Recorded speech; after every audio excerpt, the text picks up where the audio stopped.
Magandang hapon mga guys. Ito na yung ating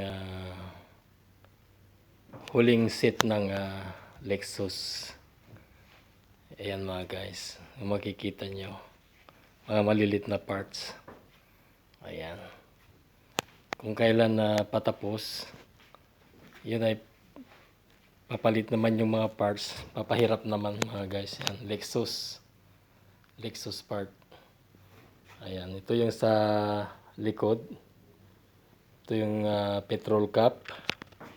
Ayan mga guys. Ayan yung mga body kit.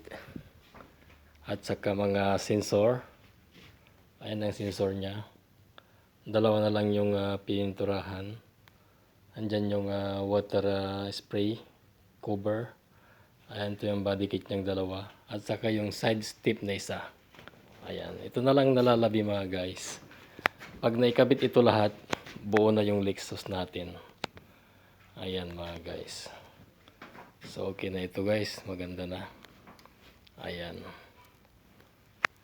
Ayan mga guys. Ayan. Ayan. Lexus. Isang mapagpalang hapon sa ating lahat mga guys. God bless.